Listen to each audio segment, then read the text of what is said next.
Why people can't go to Antarctica by oompaville. I got no idea. To be fair, first of all, why would you go there? Yeah, Antarctica. Why can't people go to Antarctica? Let me sum 30 minutes. Two, it's too cold. That for once, and for some odd reason. See, the interesting part is they have a treaty that you can't, that like nobody can own it. Why? Because it's a huge continent barely touched by humans. That's also true. There's probably many reasons. But let's see. We'll jump in.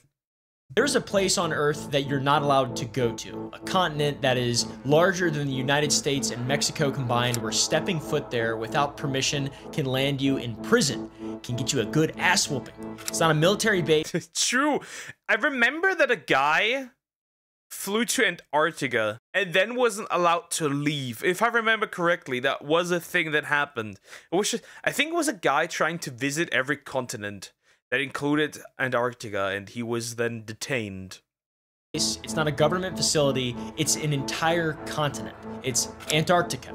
And most people think it's just ice and penguins, empty, worthless, white. But if that's true, why does it cost tens of thousands of dollars and months of permits to just visit there? Why is it the only place on Earth that is governed by an international treaty signed by 58 nations? What are they trying to hide? I know what there is. I think we finally found it. It's the One Piece. They have the One Piece there. Luffy, we gotta go there. The One Piece is real. Me not being one of them. Why are vast... Or maybe it's true that the Nazis fled there, and now they're in Antarctica, planning their return.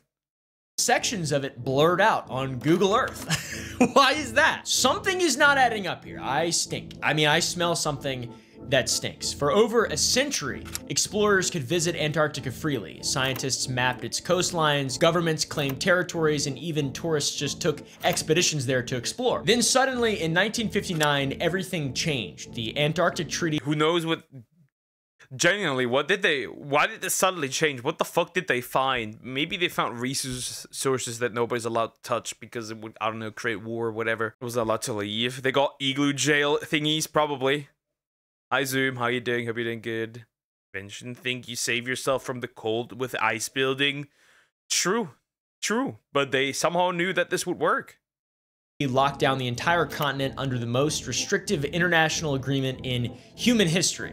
They say it's to keep you safe, because you'll die if you go there. But locking down the entire continent? That doesn't really make a lot of sense, man. That's overkill. That's bullshit. All right, homie? Harry the Rat says that's bullshit. Harry the Rat. It is kind of bullshit. Like, you can't explore it like deeper in, like you can't go deeper in there, right? I guess I could understand that, but you can't even like go like to the edges of Antarctica. You can't. They will. You're going to jail.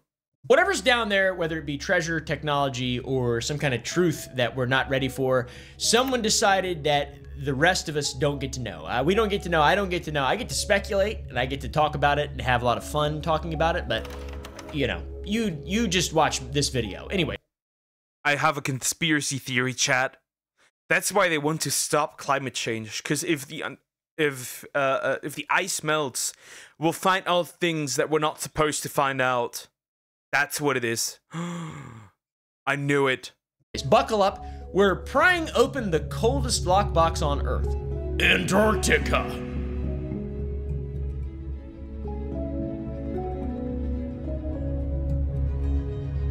First, let's start with mind-bending facts, okay? We're gonna be talking about speculative conspiracies in the next chapter. This one is facts that seem like speculative conspiracies. In 1929, workers cleaning out an old Turkish palace made a bizarre discovery. Hidden in the archives was a map drawn in 1513 by Admiral Piri.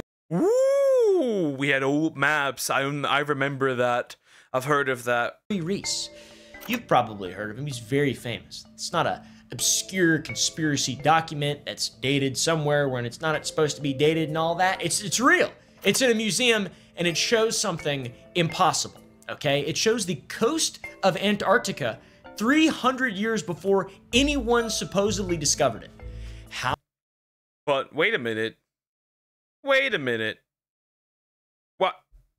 Why is it showing animals there then? This couldn't.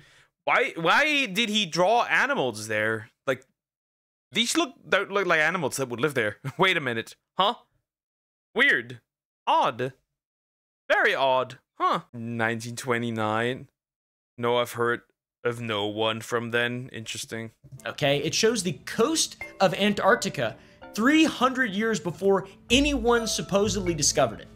How in the is that possible? The map doesn't just show that a southern continent exists, it shows the actual coastline of Antarctica accurate to within miles. Well, what's the big deal about that? The coastline has been buried under ice for millions of years. No one in 1513 should have known what it looked like, or— True! Huh, that's weird. Wait, if that's covered in ice, how does he know? Bro, heat vision. Or how to find out what it looked like. X-ray. Reese noted on the map itself that he compiled it from ancient sources, some dating back to the 4th century BC, which is a long, long time ago. So that's really confusing. And in 1960, the US Air Force analyzed the map and confirmed that its geographical details match seismic surveys of the actual bedrock beneath Antarctica's ice sheet. How did they know that? I don't know. I'm asking you. Do you know? Are you a science person? Get on my comment section. So think about what that means for all of us. Someone thousands of years ago mapped Antarctica when it was covered in ice. Someone with technology to survey an entire continent from above. It seems like, at least. Unless they had one of those balls from Waterworld and they got real deep down in the in the ocean and he was like, or whatever, and then there was a squid! Fortunately, it gets even more strange and bizarre. The Oronteus Phineas map from 1531, not 1513, the Perry Reese map, this is a completely different one. It shows even more detail of the southern land. Interesting, interesting. If it is covered with ice, you draw outlines, and it looked differently over different centuries. Yeah, but it seems to... See, it seems to look very... So what he drew looks very close to what we have today. So there comes the question. How did he do that? I mean, maybe... I don't know, it got... See, maybe... It would be unrealistic, but maybe it got warmer around that period. So all the ice melted. And then over time it got a little colder again. So the ice just basically returned. I don't know, it's just weird. Recently discovered rivers, mountain ranges, coastlines, a swastika? Why'd they put a swastika on that? Pause. See, the Nazis are hiding in Antarctica. It's just very weird that somebody would have a somewhat accurate map of the coastlines. Yes, and who said what we have today is accurate to shorelines? It's still covered with ice, probably. That's like the question. Is it still... I mean, he basically showed that it was no longer covered in ice. It doesn't. This is weird. How would... They confirmed that that is the shoreline. But if there was more ice than there is today, then the question becomes... How was he able to discover the shorelines? He visited Antarctica and learned the shorelines from the locals who could study it over different periods of time? Or that... The question is, how many locals would be there? Right? Because nobody lives on Antarctica. Huh. I don't know. It's just weird. That seems odd. We'll find out later in Chapter 2. With some of these geographical markers matching the hidden topography beneath miles of ice that modern scientists only discovered with ground-penetrating radar in the 90s.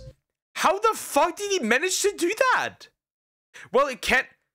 Even, how the heck did he manage to do that wait, what? How? Bro was probably, like, digging for the there were locals there, but few, possibly.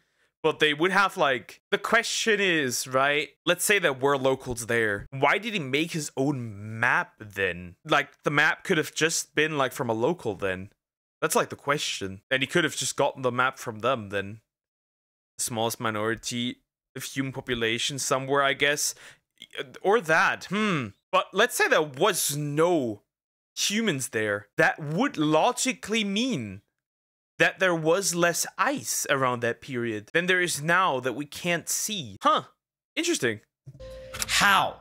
Now, critics, there are critics of everything, they say it's a coincidence. It's a coincidental resemblance to a mythical continent that does not exist. Or Theus, if that is his real name, was just a goofy goober. Which that's possible, to be honest. It kind of makes sense. People were really good at making shit up. But they do seem to be more like precise geographical surveys of landscapes that have been hidden than they do just made up nonsense like the Voynich manuscript or something like that. Anyways, how about Lake Vostok? There's more. 2.5 miles beneath the ice of Antarctica lies a lake the size of Ontario, which is a province in Canada. This Interesting. Locals didn't had to create maps. Well, they would need to have. Otherwise, you couldn't pass down basically a map in your head to like people later on, right? You wouldn't without some kind of imagery. Right? You can't pass down what you have seen to somebody else without like showing it. Different people, different era, different inventions, sure. This lake has been cut off from the surface world for over 15 million years. I'm gonna start referring to us as surface dwellers in the surface world. Interesting. I wonder, so it is a lake. It's probably not, since you can't call it a lake, it's likely also not completely frozen. I wonder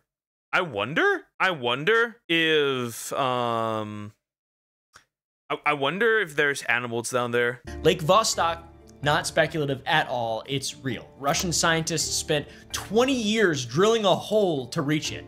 They finally broke through in 2012, and what they found was very enlightening from a science perspective and how we understand life on Earth. The lake itself is pristine, untouched. It's a perfect time capsule from an age when Antarctica was green and warm, and that's not a conspiracy. It was at one point green and warm, like the holy relic. Yeah! The water samples that they collected from Lake Vostok contained bacteria that evolved in complete isolation and developed survival mechanisms unlike anything else on Earth, because there aren't many if Godzilla shows up somewhere, it'll be there. Organisms that develop in complete isolation. Okay, these organisms lived in total darkness, under crushing pressure, with no oxygen, and somehow they thrived for millions of years. How in the is that even possible? Scientists discovered at least 17 different species of microbes in the waters of Lake Vostok. Some represent entirely new branches of the tree of life. They feed on chemicals instead of sunlight. They transform metals in ways we're still trying to understand, and they can survive. Analysis of the life form suggests Lake Vostok may harbor a unique ecosystem based on chemicals in rocks instead of sunlight, living in isolation for hundreds of thousands of years. As previously reported, the types of organisms we found suggested they derived their energy from minerals present in the lake and sourced from the underlying bedrock. Interesting. Well, that means we have life on Earth that survives in a different way than most other life forms. Kill any surface life from us weak surface dwellers. Now, this beyond the secrets of Antarctica has pretty staggering implications. For example, if life can exist in Lake Vostok's impossible environment, life can probably exist in other impossible environments like on other planets. Bing! Ring ding ding! Lake Vostok is just one of over 140 subglacial lakes that have been discovered beneath Antarctica. We have no idea what is in the others, and we can't access most of them. You can't get a drill bit that long. Believe me, I've asked. There could be entire ecosystems down there that have evolved separately from everything we know on Earth in the surface world for us surface dwellers. Now, how about the blood falls? These are real photos. Interesting. Iron. Right? Isn't it? Should be iron. Iron causes this. I could be wrong. What the fuck is going on? Oh, don't worry about these. These are just blood waterfalls emerging from... Or bacteria. A different life form. Just look at plants.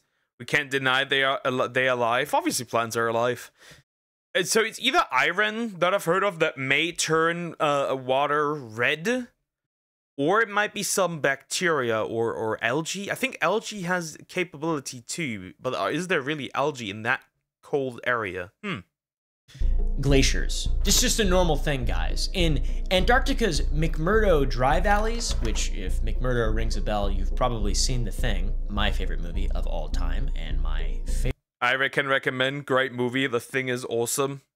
Favorite example of cosmic horror. In this dry valley, something bleeds from the ice. The blood falls, as they're called, look like crimson waterfalls of blood. They're pouring from a glacier called the Taylor Glacier, and the red liquid stains the white ice red. And for over a century, nobody knew why. They were just like, that's probably hell down there. But it isn't hell. It's somehow actually more strange than that. It is ancient seawater that's been trapped beneath the glacier for Ancient seawater?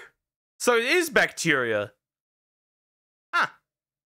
5 million years. It's just leaking out of it, and it's red. And it isn't just old salt water, it's got living things in it. Now, the red color comes from iron oxide, but the iron oxide isn't occurring from the oxidation of iron in the normal process. It's being produced by bacteria. Those bacteria I mentioned.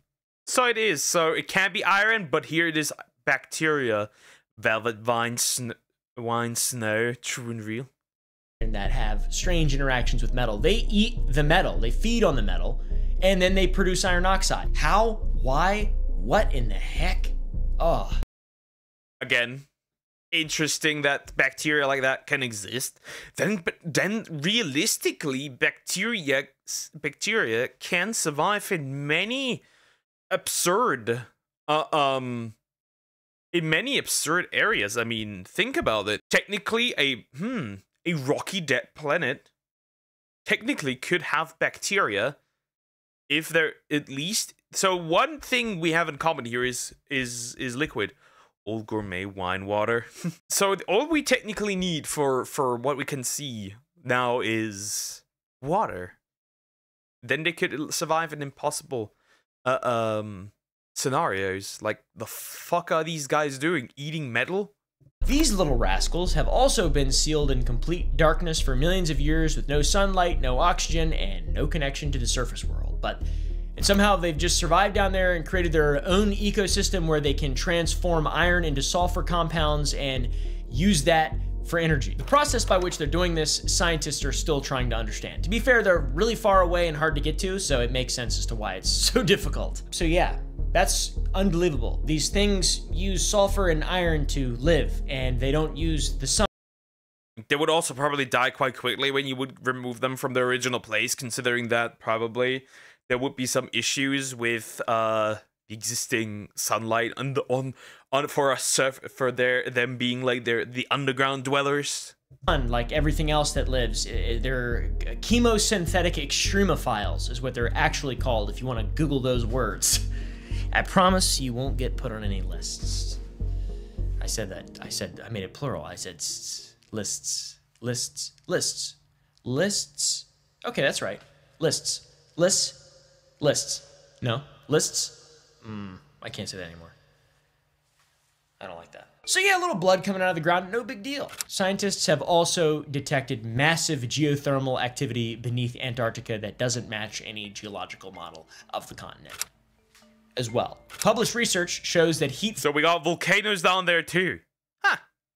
flux near the South Pole measuring twice the expected values. Now that might not sound that dramatic, but it does represent millions of watts of unexplained energy generation. Is it those little extremophile chemosynthetic fellas chewing on sulfur and iron? Who the f knows? Something is producing massive amounts of heat deep beneath the ice, creating vast underground hot water systems and caverns that we're only beginning to map. Ground-penetrating radar and geological surveys have revealed enormous voids beneath the Antarctica ice sheet, not enormous voids. Empty space? No what? Repeat that. chewing on sulfur and iron? Who the f knows? Something is producing massive amounts of heat deep beneath the ice, creating vast underground hot water systems and caverns that we're only beginning to map. Ground-penetrating radar and geological surveys have revealed enormous voids beneath the Antarctica ice sheet. Not small air pockets, but cavities large enough to contain entire cities, and they're not natural formations. They're not What does he mean by that? Not natural formations? Hold up, wait a minute. in caverns that we're only beginning to map. Ground penetrating radar and geological surveys have revealed enormous voids beneath the Antarctic. So we have no, essentially, vast empty space below Antarctica. You know what that sounds like? Ice Age, the third one with the dinosaurs. Same energy. Okay. Ice sheet, not small air pockets, but cavities large enough to contain entire cities, and they're not natural formations. Halo reference. They're spaces that have been carved out by sustained heat sources that shouldn't exist according to our current understanding of Antarctic geology. Interesting. Enormous cavity growing beneath Antarctica. But if they're not who is causing it if they're not natural? Because that would imply that something unnatural is going on. Huh? This cave is not a natural formation. The heat signatures don't match volcanic activity, radioactive decay, or any other known geothermal process. They're too large, too organized, and too purposeful, to be honest. Whatever's generating these things. What the f- Are you saying the lizard people are actually real and they're below the ice? That the Nazis actually escaped Antarctica? Huh? You gotta be shitting me, huh? How? How can there be cavities grow? Like, how can there be essentially caves growing? They're a non-natural way. The fuck is going on there?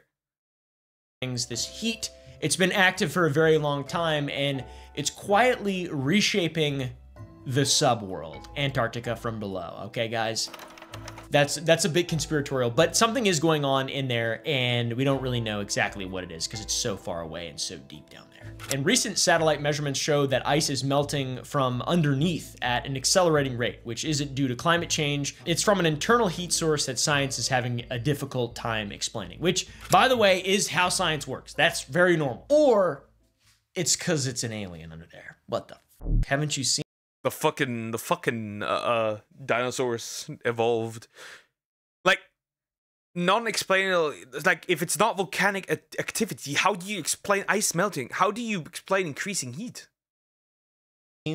Haven't you seen the thing? Some pretty odd things going on in Antarctica, let's be real. I think I might go to check it out. Just kidding. Time to venture into darker territory. Part 2, the conspiracy theories. Now we're getting into the good stuff. So the purpose of Act 1 was to show you some very interesting things in regard to Antarctica that are completely real and we have a hard time explaining. Act 2 is more of that, but like a lot crazier. Between 1938 and 1939, Nazi Germany conducted a massive expedition to Antarctica, and they weren't there for the scenery. They were there for the vril. They were on their way to Hyperborea. This operation was led by Captain Alfred Richer. He led it aboard the ship the Schwabenland. Okay, guys, you've probably heard of Schwabenland. Schwabenland. German pronunciation. Interesting. Well, that much I know. These fellows on this expedition systematically mapped over 350,000 square kilometers of Antarctic territory, flying reconnaissance missions, dropping thousands of metal Nazi markers bearing swastikas to claim the land for the Third Reich. Schwabenland, New Schwabenland, New Schwabia. What the f is Schwabia? Da wo man zusammen große Worte sind da. Sieh mal alle irgendwann wieder hin. That was horrible, my friend. I'm becoming a teacher. I'll invite you to some German lessons, brother. Called this area that they put their little markers down on New Schwabenland, or New Swabia, which is a region in southern Germany and Bavaria, I'm pretty sure. It's where my family's from. All right, guys, Bavaria. And this wasn't a small scientific expedition. It was a territorial conquest. The Nazis big into territorial conquests. So why were the Nazis up in New Schwabenland? They were there officially to establish whaling stations and to obviously just secure more territory for Germany. But some people theorize they may have built something much darker around these documented facts. The theory is that the Nazis discovered warm water areas heated by geothermal vents and established a secret base called Base 211. That's interesting. Interesting. The Nazis are in control of Antarctica. They're ready to they are repopulating, and that's why the ice is melting, so they're getting stronger and stronger every year. And that guy back in 2023, he used to roast YouTubers like Mikado Avocado, for example. Now his new content is just not good anymore. I don't see how his content is bad. It's pretty good, I'd say. Don't need to constantly just shit on other people constantly. The theory. And according to this theory, Base 211 became a refuge for high-ranking Nazis after the defeat of Germany in 1945. A development center for advanced technology, including the Vril-powered Flying Bell, the Acorn. Have you seen this? Have you seen this? I haven't seen it, but I've seen of it. I've seen it around, or whatever. This is what people believe Base 211 looked like, a secret Nazi hideaway in Antarctica or New Schwabenland. All right, is it real? I'm not sure. We do know that they went up there. Okay, we do know that, and they put their little things. I believe some of them are still up there. There is more documented evidence post-war, by the way, of U-boats and submarines turning up where they shouldn't necessarily have been, and some people believe that they stopped in Antarctica on their way to Argentina. I don't know. It's a pretty deep rabbit hole. This interesting. That would be terrifying. video is more just about Antarctica. Now on to post-war. In 1946, just 1 year after the Nazi-German surrender, the United States launched Operation High Jump under Admiral Richard E. Byrd. I've talked about this multiple times on my channel, and everybody knows this. And most people have heard of this story. There was a fairly large scientific expedition, a massive military operation involving 4,700 personnel, 13 ships, 33 aircraft, doing what was officially described as a training exercise that was just remarkably well armed. The operation was planned to last 8 months, but it ended abruptly after just 8 weeks. Official reports cite harsh weather conditions and equipment failures, but the sudden termination of something so large scale has fueled decades of speculation. The theory, and people often cite alleged statements by Admiral Richard E. Byrd, okay? They say he encountered hostile forces or advanced aircraft. There's a very famous hostile forces? Advanced aircrafts? Brother. Nuked Antarctica. We need to know what's down there. Story of him, you know, being taken by a UFO into the middle of the earth, into the hollow earth, and speaking to white Nordic aliens that had swastikas all around them and saying, if you can't do it, it's over. You need to be a good guy. So Operation High Jump, totally real, very strange, but it's what people often cite statements by Admiral Byrd after the event. That is what the real mystery is. There is allegedly a secret journal, a secret diary that... Allegedly a secret journal, a secret diary. Oh, cool. Call of Duty. Well, it's Antarctica. Which is interesting. Also, hi, Joe. How you doing? Hope you're doing good. Details Admiral Byrd's encounter with white Nordic aliens that took him into the hollow earth that was only accessible through Antarctica. It was beautiful, green trees, green grass, blue skies, better something from the day I died. With big white tall aliens, long beautiful hair, and there's just swastikas everywhere, and they say, telepathically of course, do not use nuclear bombs. We are not Nazis, we are aliens. We are good guys. And stuff. People attribute that to him. You know, there's apparently a secret diary, but a lot of this stuff appears to be just entirely fabricated, to be honest. But that is the story. Yeah, I wouldn't believe that either. That's crazy work. That is crazy work. Nah, that wouldn't be. I'm miserable. Oh no. Hopefully you're doing better soon again. Damn, that sucks. Now, something incredible was documented during Operation High Jump. On January 30th, 1947, Lieutenant Commander David Bunger, pretty cool name, was flying a reconnaissance mission. Was he also saying I unga, therefore I bunga? When he spotted something that defied traditional explanation of the Antarctic geography. A vast area of ice-free land with blue and green lakes in the middle what? Of Antarctica. Not trees necessarily, but a significant discovery nonetheless. This discovery was so significant that Admiral Byrd himself called it by far the most important discovery of the expedition. That's before they gave up after 8 weeks, of course. Bunger landed his seaplane on one of the lakes, and the water temperature was 38 degrees Fahrenheit, which is remarkably... What the fuck? How could that be? Like, this is like not like crazy warm, but it's way warmer than it should be.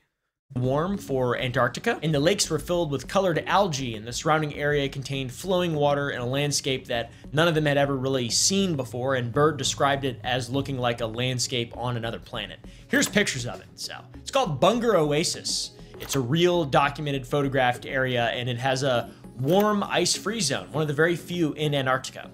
So that's really interesting. Now imagine them getting sucked into a hole and their seaplane gets redirected by a flying disc, and then there's white people with long hair and they're saying, or whatever the they'd say. How about what looks like pyramids up there? Am I right?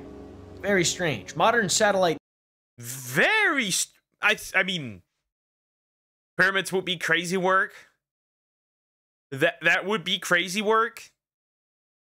Imagery has revealed some intriguing features across Antarctica. Users of Google Earth have documented what appears to be pyramids, geometric structures, formations 180 feet wide by 230 feet tall with straight surfaces that look artificial. Very strange things to see in an ice continent. Plus, the formations seem to remain ice-free in spite of Antarctic conditions. They're too regular and too geometric to be natural formations. And unfortunately, they're too isolated and inaccessible to be investigated properly, especially not by the public, like me or you.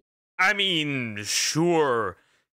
There could be some way where something that is natural looks unnatural, right? By some off chance, by some really, really small chance. But see, there's no particularly weather. So that would have remained for like quite a long time. Something also disturbing is when people try to verify the coordinates of these formations online, they often find the locations have been removed, the images have been removed. Just across the board, information has been removed from public access or has been digitally obscured when it comes. Why would... Okay, that's weird. If there's nothing there, then why would you, for example, pixelate things or remove the location or change things up so you can't look at it? That's weird. That's odd. Comes to these geometric things in Antarctica. Also, Antarctica has become a bit of a hotspot for UFO sightings. Research station personnel, pilots, and tourists have all reported unusual phenomena, which is just kind of normal now. Disc-shaped objects emerging from the ice, lights moving at impossible... UFOs, lights. I mean, the only lights that are there, right, are like these Arctic lights, right, that occasionally happen. That's it, though. Speeds, structured objects caught on security cameras, things like that. Bizarre, unexplainable things. In the world of the Antarctic pyramids and Antarctic UFOs collides. In 2018, a Google Earth user claimed to have discovered what appeared to be a massive entrance in the Antarctic ice. And when people tried to verify the location, they found that the coordinates had been removed from public access, and images of it had been digitally destroyed. But luckily, I have one here in this video. Probably, I don't know what Tara put up there. Thank you though, Tara, I really appreciate it. And aside from that, scientists have also detected strange radio signals emanating from beneath the ice. An experiment called the Antarctic Impulsive Transient Antenna experiment recorded unusual radio bursts coming from under the ice that don't match any known... Oh, this Dead Cells lore? Sure. Though I won't understand most of it. I finally made a Bandcamp. I prefer it over Spotify. Okay, Bryson. Okay. Also, hi. How are you doing? Hope you're doing good. Interesting. The radio waves that we detected were at really steep angles, like 30 degrees below the surface of the ice, said Stephanie Whistle, associate professor of physics, astronomy, and astrophysics, who worked the ANITA team searching for signals from elusive particles called neutrinos. Natural phenomena. And to this day, those signals appear to violate our current scientific understanding of particle physics. These radio waves are being detected from below the horizon, which is not possible to detect radio signals from below the horizon. I don't know a lot about particle physics, to be honest, but it's just bizarre. What the f is happening, and why don't more people talk about it? Pardon me for continuing to connect all of these theories, by the way, but the alien, geometry, radio theory connects to the Nazi theory as well. Some geniuses, theorists, proposed that the advanced technology that was allegedly developed at Base 211 during World War II was actually reverse engineered from extraterrestrial crafts. And these geniuses suggest that Antarctica serves as a kind of neutral zone where world governments could interact with alien civilizations hidden completely from the public view and beneath the ice. And there isn't really a lot of credible evidence, but there is consistent reports of unusual aerial phenomena and some very unexpected things. And it does make sense. If you were to cast aside all doubt, humans, aliens on the same planet, let's say, and to prevent worldwide hysteria, because I know I'd be hysterical if some aliens showed up. I'd be like, true, if suddenly some aliens pulled up, I'd be concerned. Again, it is weird that things are happening that should not be possible. Oases that should not be there. Nazis that should not be there. Like ice, like caverns under the ice that are growing ever large that are could not be through natural means. How is this possible? I'm gonna start digging. Bring me my shovel. Bring me a drill. I'll go to Antarctica. No, I'd handle it, dude. I've been prepping with my little bro here. I would offer him to them. To prevent hysteria, just hang out with them in Antarctica. Just hang out with them in Antarctica. Just don't even worry about hanging out with them like at Trump Tower or whatever you know, at Mar-a-Lago or Wendy's or some shit. I don't know, Disneyland. Hang out with them where nobody can see, and then there will be no problems, because no one will see. The public will not know, and it will all be fine. There's also the hollow earth theory, which I need to make an entire video about this, because there's a lot of really interesting sub-stories in and around the hollow earth that are, I mean, they're interesting. Let's be real. They're very interesting. The hollow moon, already talked about that. It's scientifically explainable. But the most enduring theory in regard to Antarctica is probably the hollow earth theory. It's a theory that suggests our planet contains a habitable inner world, which is accessible through openings at the poles. One in the south, it's where Admiral Byrd flew his little suppository craft in, and one at the north. There are several pieces of evidence that geniuses point to when discussing the hollow earth. Admiral Byrd— Geniuses? I don't know if they could be called geniuses. I don't know about that one, huh? Interesting. Byrd's alleged alien encounters. Number one, unusual aurora phenomenon in Antarctica and magnetic anomalies that can cause navigation equipment to malfunction, and satellite imagery that shows missing data around both poles. So it's like, they're hiding it. Ah! Good. I don't want to know about that shit. I'd rather just be a peon and just love my family and stuff, you know? Life ain't that bad. I don't need to know about aliens. By the way, we checked. The poles are blurry on Google Earth. It's missing blurred data. I'm not— Yeah, you cannot tell me that they're not hiding something on there. If the poles are blurry, you cannot tell me they're hiding something. They aren't hiding something if they're blurry. Why would you blur something if there's nothing there? Weird. Sure, that's not what poles look like. I don't assume they look blurry, okay? I don't think you go there and it's all blurred out. There's a lot of blurred spots on the South and North Pole. I don't know. I mean, I guess I know why. Military installation or whatever who's gonna be like, what? There's like, you can see military bases in the United States and like, what? Who? Don't blur that. You're gonna scare me. You're gonna scare the hoes. Now, of course, scientists explain the blurring as a limitation of satellite orbits, but I do not believe you. I do not believe you. How would I ever believe you? Yeah, now Hollow Earth, Godzilla. Yeah, if Godzilla's somewhere coming there, sure, maybe someone drew an ice stick. Somebody just like took a plane, like put some kind of thing like on there, right? That would reach down and just like started drawing a huge ice penis.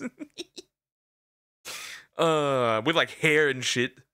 I and my fellow geniuses interpret these gaps as evidence of hidden openings to the Hollow Earth and/or conspiracies. Okay, guys? And the Hollow Earth isn't really even a new idea. The Greeks had the concept of Hades, the Buddhists believed in Agartha. Human cultures for a very long time have imagined vast worlds beneath the feet, us poor surface dwellers. And But would it? The question is very simple. With our current understanding, would it be scientifically possible to have a hollow Earth? That's the question, and I would say so, probably. Antarctica, with its unexplored depths beneath miles of ice, provides. But then again, we have ever-growing ice caverns that shouldn't be there, that are unnatural.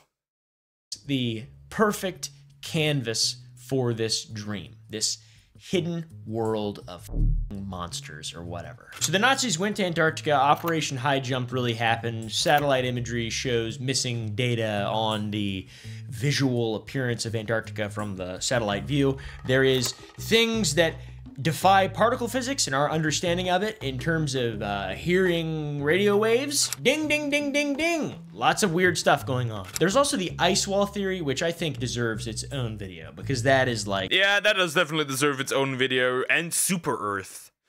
Super Earth. That one deserves its own as well, I think. There's some... I could probably get into contact with I know a pilot who believes that that's a legit thing, who's seen it, apparently, allegedly. The scariest part of all of this to me is the amount of resources that are contained in the continent of Antarctica. In 1991, a bunch of countries signed the Madrid Protocol. See, for the treaty, it could actually be very simple.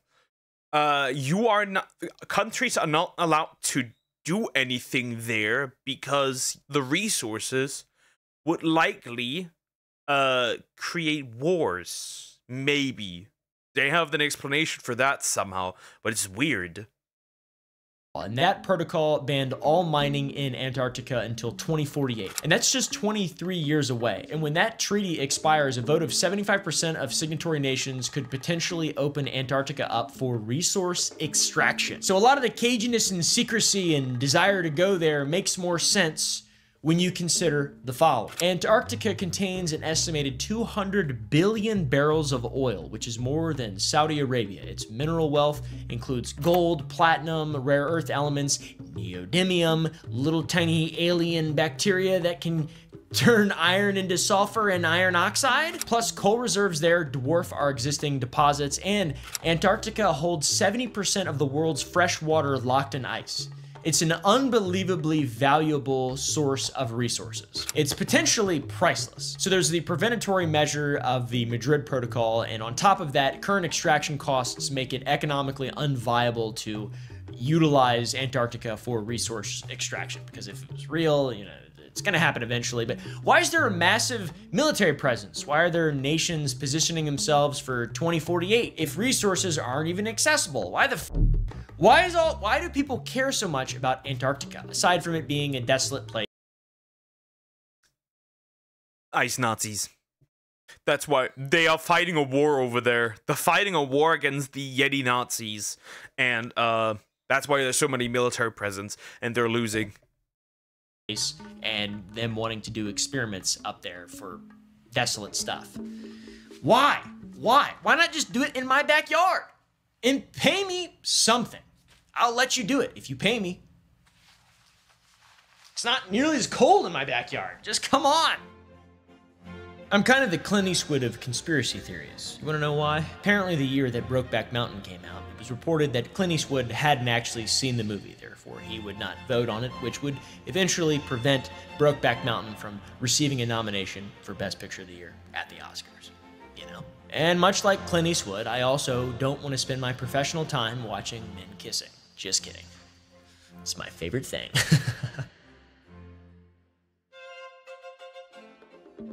By the way, it is possible to go to Antarctica if you want to. If you're not a military guy or a researcher of some kind, you can go as a tourist. There are ways to get there. You're looking at tens of thousands of dollars. But you just, as far as I am concerned, you cannot enter. You cannot go on land, if I'm sure. I think I'm sure of it. You can just, like, look. minimum, but the cost to get in isn't the real barrier. It's the actual permits to get in. Every commercial operator must work through IAATO, the International Association of Antarctica Tour Operators. And through that, only 100 people are allowed ashore at any time from cruise ships, and every landing site must be... Oh, ashore. You can go on there. You can only land 100 people at a time, and those that carry 500 people are not allowed to land anyone. Crazy work. Pre-approved, and every activity must be monitored. So you're allowed to explore Antarctica about as much as you're allowed to explore North Korea. Something like that. You're taking a carefully choreographed tour of exactly what you are allowed to see. Now, if you think you can charter your own expedition, you'll need permits from your home country, environmental impact assessments, proof of insurance that most companies won't provide, with search and rescue guarantees that are unbelievably expensive. Antarctica is a system that is designed to keep average people out, and it seems like for reasons that are suspicious and confusing, not exactly environmental reasons. The biggest fortress in Antarctica is not a geometric shape of aliens or some kind of military base from the United States. It's the legal fortress there. 7 nations have claims on pieces of Antarctica: Argentina, Australia, Chile, France, New Zealand, Norway, and the United Kingdom. Some of these claims are overlapping. Yo, we is the ones who Schwabenland. We is the ones who came there and named it that. We should have a piece of that. Which could cause international incidents, but they don't, because of Article 4 of the Antarctic Treaty that freezes all territorial disputes as of the time. You notice that I didn't mention that America had a claim, or Nazi Germany had a claim, or the Russians, even though they're all there. Well, the Nazis aren't. They're gone. It's because nobody can officially own... Are they? Antarctica, but there are 7 nations who claimed it first, who kind of get to act like they do own it when it comes to controlling their sectors. It's a legal maze. It's very confusing. So let's say you want to investigate something in the British Antarctic territory. You need permission from the UK. But if the UK doesn't officially own it because of the treaty, then they don't really have any control, but they control access because of their claim, but other nations don't recognize the claim because of the treaty. I don't understand it. It's very difficult to understand. You just can't get permission to go because a bureaucratic deadlock. It's perfect for keeping people out. Oh yeah, China's also there, and they've been rapidly expanding from 0 to now 5. Interesting. See, dig the ice and you see them smoking under there. Yeah, they're just like there's just like drug addicts, like weed addicts under the ice, and that's where the unnatural heat comes from. I'm very curious what genuinely, what are these fuckers trying to hide down there? If I watch this video, will they lock me up now? Hold up. Where's oompaville? Antarctic bases just in the last few decades. They call it research, but it looks like resource mapping. It's exactly what they did in what they're doing in Africa. The US operates 3 year-round stations and flies military cargo planes to Antarctica regularly. Russia maintains several bases and conducts operations that have nothing at all to do with penguins. They don't exactly seem like research programs. It's occupying forces maintaining strategic positions, waiting for 2048 when they can extract resources, it seems like. McMurdo Base, by the way, is the largest research station in Antarctica. It is operated by Raytheon, which is a defense contractor that's behind advanced weapon systems. So why is the biggest research base in Antarctica operated by... Why is there so much military presence on there? Logically, if there's nothing... Like, the question is, if this is a research base and there's also military presence, the question becomes, why is there military presence? What are you protecting these researchers from, which is weird? Like, nothing would happen to those, right? There's a treaty that everyone signed, so nothing would happen. Second of all, what are you trying to prevent to get out? What is there? It's a it's a vast empty space with ice. But it's not empty. There's like life there, right? Bacteria, and in some places penguins, ice bears, right? That stuff. Cheese. Wait, are you saying that the world's cheese reserves are in Antarctica? From multiple countries? Gotta go there. What else do we have? Resources, yeah. This is weird. So weird. A defense contractor. I don't, and we'll never know. You know, born.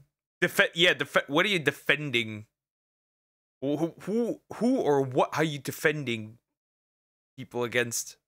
Secret and all that. So when someone tells you Antarctica is off limits for environmental protection, immediately make fun of them and say, if so, then why does the legal framework look exactly like the framework that you would want to create if you wanted to maintain exclusive access to something incredibly valuable while realistically being able to keep everyone else locked out?